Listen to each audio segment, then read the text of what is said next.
Alors merci à l'ensemble des intervenants pour avoir soutenu une rythmique assez rapide et puis surtout merci à vous d'avoir su rester concentré sur 5 exposés d'affilée. C'était un vrai défi. L'intérêt, je pense, outre l'efficacité de rechercher pour le timing d'avoir enfilé ces 5 exposés de suite, c'est aussi sur le fond, je trouve que ça fait apparaître d'emblée à la fois des éléments très transversaux et des différences qui vont pouvoir alimenter notre discussion à présent.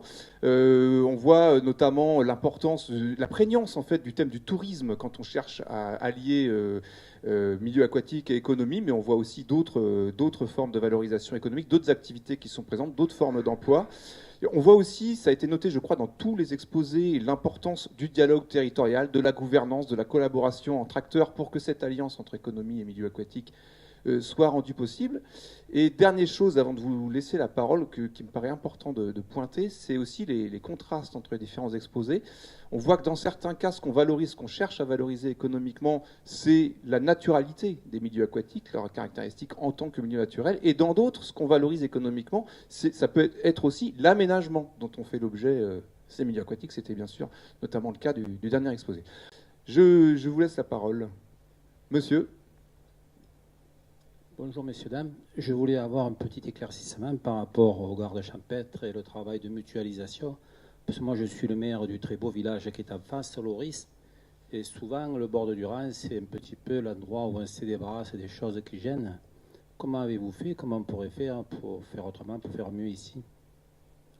Alors, c'est un syndicat mixte créé dans les années 80, fin des années 80, par le Conseil général du Haut-Rhin, et qui regroupe la quasi-totalité maintenant des communes du Haut-Rhin, et une commune barinoise, en deux maintenant, il y en a une deuxième qui nous a suivis.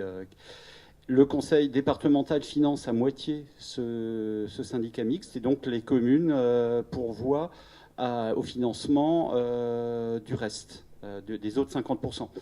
Dans la mesure où ma commune n'appartient pas au département du Haut-Rhin, nous, on paye plein pot. Mais je vais vous dire, 14 000 € par an pour avoir une présence quasi permanente.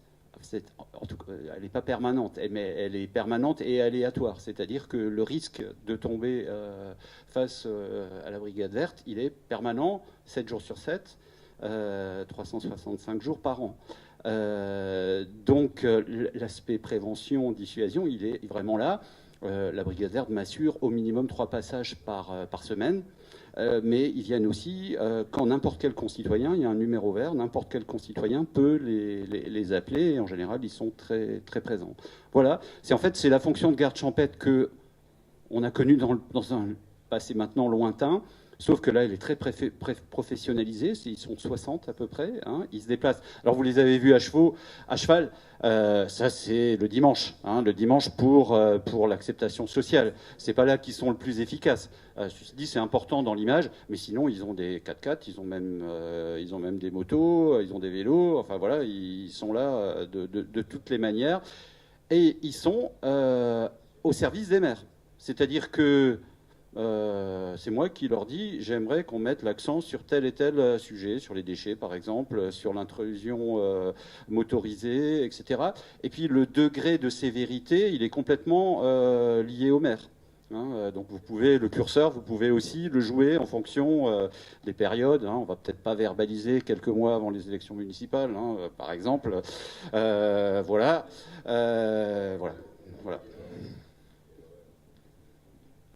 Merci beaucoup. Est-ce qu'il y a d'autres questions? On a quand même du temps, on ne veut pas vous censurer avec notre histoire de timing non plus.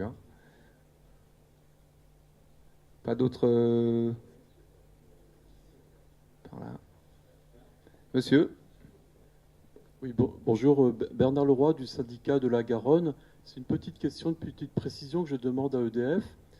Par rapport au stockage dans les retenues, vous avez dit à peu près 200 millions de mètres cubes d'eau.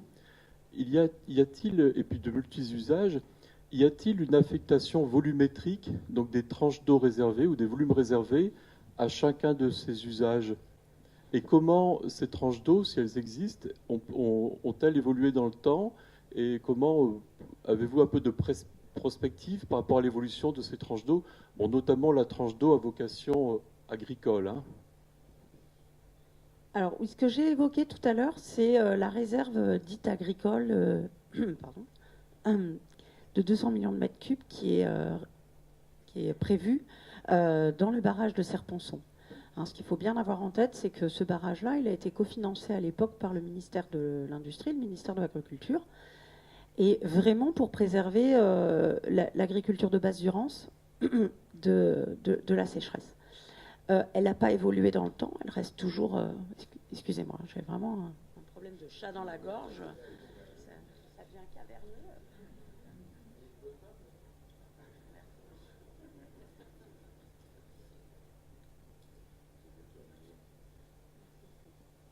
Elle a, pour l'instant, pas raison d'évoluer, parce qu'en fait, il y a plein d'autres choses qu'on essaie de mettre en œuvre. Parce que j'entends derrière votre question le fait que, bah oui, mais avec le changement climatique, peut-être que les besoins agricoles, ils sont en train de se transformer, et du coup, est-ce que cette réserve va suffire? Alors, peut-être que j'anticipe trop, mais c'est ce que j'ai cru entendre dans votre question. Alors, je pense que avant de se dire qu'il faut une réserve plus importante, il y a vraiment un principe de sobriété qu'on essaie de travailler. J'évoquais tout à l'heure un programme, enfin un projet qu'on a mis en place avec des partenaires, dont notamment l'Agence de l'eau et l'État, qui est un protocole d'économie d'eau. Et en fait, toute l'action qu'on mène dans ce protocole, c'est d'essayer d'inciter des agriculteurs, et notamment en basse durance, inciter, je veux dire, avec des moyens financiers concrets, de les inciter à faire des économies d'eau au moyen de modernisation, donc d'investissements très concrets, pour que ces économies d'eau-là, elles puissent être réaffectées, en l'occurrence, vers des milieux qui sont en souffrance eu égard au changement qu'on constate. Donc ça peut être des milieux locaux, des milieux duranciens, voire même des milieux en déficit chronique. Et dans ce cas-là, ça peut aider des agriculteurs, c'est le cas en l'occurrence sur le Buëch, qui dans ces milieux-là sont en déficit avéré. Donc c'est plutôt le sens de notre démarche là, parce que c'est vertueux de se dire qu'avant de demander plus, on va d'abord essayer de travailler sur ce que, voilà, on peut, avec les technologies nouvelles, éventuellement économiser. Puis travailler sur les modes de culture, etc. Par rapport aux autres usages, non, il n'y a pas des tranches. Je veux dire, ça n'aurait pas de sens pour le tourisme de se dire qu'il y a une tranche. En revanche, on est sur des cotes, vraiment, sur des cotes de compatibilité touristique. Et là aussi, il y a un système vertueux qui a été mis en place. C'est-à-dire qu'il ne faut pas donc la cote, elle existe parce que c'est une cote qui permet la pratique d'un certain nombre d'activités, la mise en place d'un certain nombre d'aménagements. Mais là aussi, entre le partenaire, en l'occurrence sur notamment Serponçon, le SMADECEP, travaille à une forme de sobriété, puisqu'il essaie de mettre en place des aménagements qui sont capables d'amortir l'étiage. Donc voilà, mon message, c'est un peu ça. On renverse la logique, et on est vraiment sur une logique d'innovation, et puis de comment est-ce qu'on peut collectivement trouver des solutions qui vont dans le bon sens parce qu'elles sont économes. Merci beaucoup. Bien. Allez-y, monsieur. Voilà. Je vais déjà remercier tous ceux qui nous ont présenté toutes ces réalisations, parce que je suis admiratif de tout ce qui a pu être fait, que ce soit en Alsace ou évidemment sur la Dordogne et différentes régions. Et vous avez présenté quelque chose qui me font rêver, moi, au niveau local, parce que je suis maire d'une petite commune du bord de Durance, Villelor, et je dois avouer une chose, c'est que je n'avais jamais envisagé tout ce que vous étiez capable de faire. C'est vraiment une leçon à prendre aujourd'hui, avec un travail que, en tant qu'élu, je vais essayer de développer auprès de mes concitoyens, et surtout des autres élus, pour essayer de voir ce qu'on peut développer. Mais ouvert des tas de choses qui m'ont fait plaisir. Merci beaucoup. Après, je vais vous poser quand même une question, parce que vous travaillez quand même sur des rivières qui appartiennent, comme la Durance, au domaine public fluvial. Mais vous travaillez aussi sur des domaines privés.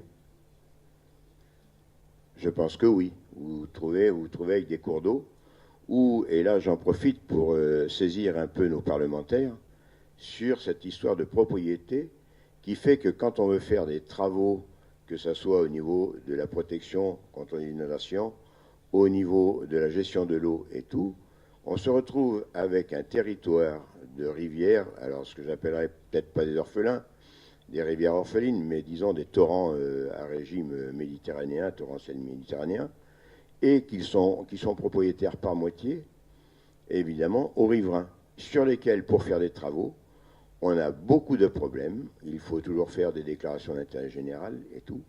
Et alors qu'aujourd'hui, on devrait imposer à ces gens-là d'entretenir le bord des rivières, on ne fait rien parce qu'ils sont propriétaires sur une surface cadastrale, mais ils ne sont pas payeurs sur l'ensemble de la surface cadastrale. Ils ne payent que sur la partie fiscale. Le reste est une partie dite cadastre utile, sur lequel ils ne payent pas d'impôts parce qu'ils doivent entretenir. Moi, j'aimerais bien qu'un jour, on se pose la question que ça revienne carrément aux établissements, que ce soit les communautés de communes ou les bassins versants, de devenir propriétaires pour faire des travaux avec des visions quand même générales de ce qu'on a à faire. Voilà. Merci. Alors, qui veut répondre sur cette épineuse question? Allez-y, monsieur Barbier. Ah oui, je partage tout à fait votre point de vue. On est clairement dans le cœur de l'intérêt général quand on parle des cours d'eau et donc de leurs berges. Et intervenir sur un cours d'eau sans être propriétaire, c'est vrai que c'est d'une certaine complexité. Alors, je vous donne juste une piste. Dans ma commune, vous l'avez dit, on a effectivement la partie île, c'est du domanial, donc c'est géré par la région. Ceci dit, les berges ne sont pas forcément propriété de la région, donc là il y a une politique d'acquisition foncière amiable qui est aussi démarré il y a une trentaine d'années, donc on a une bonne partie des berges qui appartiennent à la collectivité. Côté non domanial, donc on a une trentaine de kilomètres de petits ruisseaux phréatiques. Lors du remembrement agricole, on a entièrement communalisé les berges sur plus de 5 mètres de part et d'autre. Donc on est non seulement propriété de la rivière, du ruisseau, mais même des berges sur une belle sur largeur. Donc l'obligation de ne pas cultiver jusqu'au bord, là en l'occurrence, elle est même communale, puisque donc ça permet de gérer des ripicides, de gérer les bandes communales. Les agriculteurs étaient tout à fait favorables à cette mesure, et donc effectivement, ça facilite énormément les choses. Merci. Madame Tufnel, vous vouliez intervenir aussi? Juste pour compléter, oui, monsieur, j'entends ce que vous dites. Je suis tout à fait d'accord avec vous, mais c'est vrai qu'il y a des particularités locales qui font que ces choses ne sont pas si simples que ça entre les propriétaires fonciers et peut-être les syndicats qui existent et qui peuvent se rendre propriétaires de certaines terres. Mais je crois que toute l'approche que nous avons en tant que parlementaires, et même avec vous, c'est de réfléchir sur autre chose. Comment rendre, vous le savez, il existe les paiements pour services environnementaux. Il faut, au lieu de taxer, il faut absolument démontrer les bienfaits d'entretenir son territoire et ses terres, et de rémunérer les agriculteurs, rémunérer les propriétaires fonciers pour les bienfaits qu'ils rendent à leur terre. Alors il y a ça, et puis il y a tout ce qu'on appelle les ORE, les obligations réelles environnementales, sur lesquelles il faut aussi retravailler. Je pense au niveau européen, puisque c'est au niveau de la PAC que ça se passe. Et donc tout ça est complémentaire. Les ORE et les paiements pour services environnementaux, on est en train de voir dans notre rapport de quelle manière on peut aussi avancer sur ces sujets, mais on a besoin aussi de vos idées. Mais il est clair qu'il faut inverser ce qu'on appelle inverser la tendance. Il faut, au lieu de taxer, il faut inciter. Au contraire, il faut inciter et trouver des solutions qui soient différentes sur chaque territoire, parce que c'est vrai, ce que vous faites dans l'Est est exceptionnel, vraiment, mais peut-être différent ailleurs. Merci beaucoup. Alors, je suis vraiment une toute dernière question, la dernière, parce que je ne l'avais pas annoncé. Ah, encore un élément de réponse, allez-y. Et après, il faut qu'on enchaîne. Je voudrais quand même dire un mot sur cette question, parce que, certes, la réglementation, la question essentielle que soulève monsieur le maire est une question que tous les maires connaissent. Tous ceux qui ont des rivières, j'ai les mêmes rivières que vous, elles ne sont pas domaniales. Les questions, c'est le respect de la réglementation. C'est-à-dire qu'aujourd'hui, normalement, le système est clair. Le propriétaire est en obligation d'entretien. Cependant, les démarches qu'on peut mener pour l'y obliger sont extrêmement faibles et bien peu puissantes.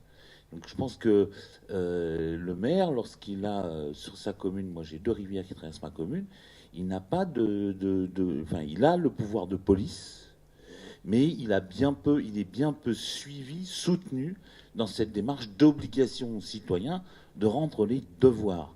Et je pense que si on fait le calcul, puisque aujourd'hui, c'est vrai, quand on a un syndicat et qu'on peut travailler à des échelles, le syndicat que je préside est à la fois EPTB et EPAGE, donc va jusqu'à l'opérationnalité des choses. S'il fallait facturer aux propriétaires de rives le coût des entretiens de boisement dans nos torrents de montagne avec le débarrassage des embâcles, je ne sais pas où nous prendrions l'argent. On y arrive à le faire avec la taxe GEMAPI, etc.